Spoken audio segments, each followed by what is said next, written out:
Hai, Assalamualaikum semua. Alright.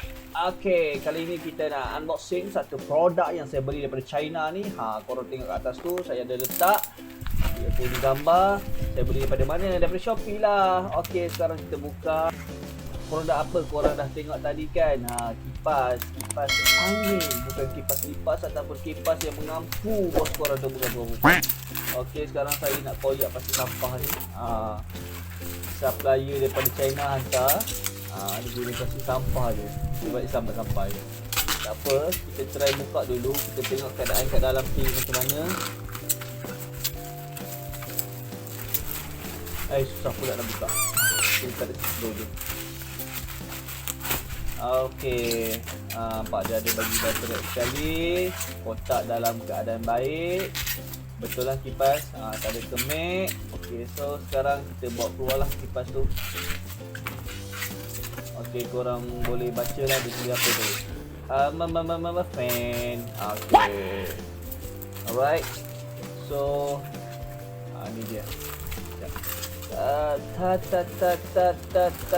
Tada. Kotak kosong. Tak ada. Okey, tegakkanlah. Okey, ni kipas dia. Kecil comel je. Macam muka korang yang comel yang suka mengampu bos korang tu. Damn! Okey, ini dia bagi apa ni?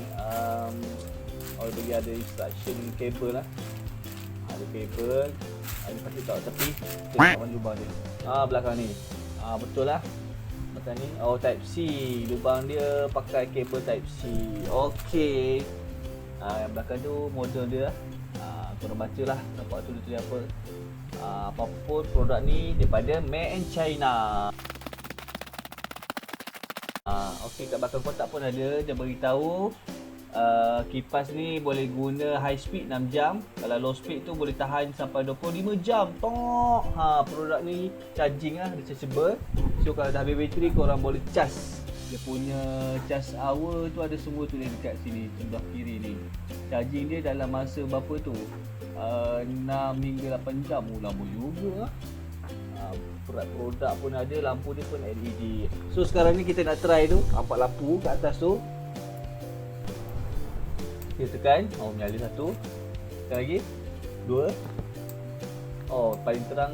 3 je. Ada 3 kali. Okay, 1 terang. 2 lagi terang. 3 terangnya. Okay.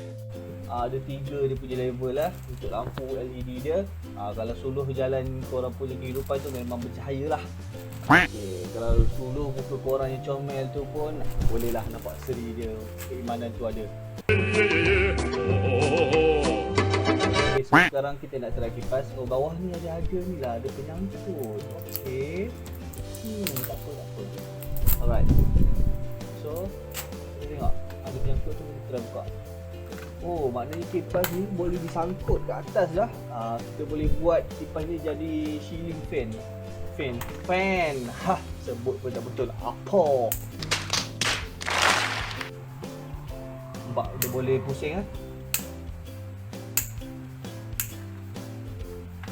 5 kali tadi untuk bagi dia ke bawah. Okey, mantap, boleh gantung. Tak perlu stand, kita letak dekat atas, sangkut dekat tank. Kalau tank kuat boleh kita buat ceiling fan. Okey, ni paling habis daripada depan kita nak pusing. Dia tak boleh ke bawah lagi. Kita tengok dia boleh tunduk ke tak. Dah pulas. Okey, tu max dia untuk tunduk. Boleh lah kan. Okey lah. Walaupun dia tak boleh nak pusing-pusing, tapi bagi saya okey lah. Itu dia punya level lah. Level untuk speed dia. Betul. Pulas. Level min. Okey. Rasalah gila tu.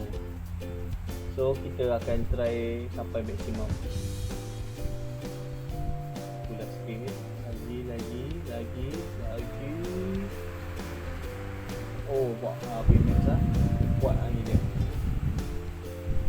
Okay, kita try korang tak nampak, korang tak rasakan angin. Tak apa, saya bagi korang nampak angin tu macam mana. Kita tampalkan benda ni kat tepi, kat celah-celah tu. Nampak tak? bergerak maknanya ada angin lah tu, walaupun korang tak rasa, korang dengar bunyi, korang nampak kertas tu berterbangan, maknanya angin tu ada. Okay, kita try sekali lagi. Biar dia berhenti dulu. Okay, jom kita start pada main. Kuatkan sikit. Sikit lagi, sampai max. Oh, memang best. Wow. Kalau tak dalam kemah tu, bolehlah tidur lena ni. InsyaAllah. Terbaik.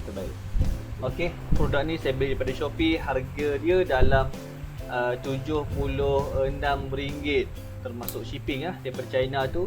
Korang boleh tengok dekat atas ni, saya ada share lagi. Jadi itu saja perkongsian saya tentang movable fan ni. Nanti kita akan try waktu camping. Korang boleh tekan butang subscribe, like dan share kalau korang nak tengok video camping saya yang akan datang. Jumpa lagi. Assalamualaikum.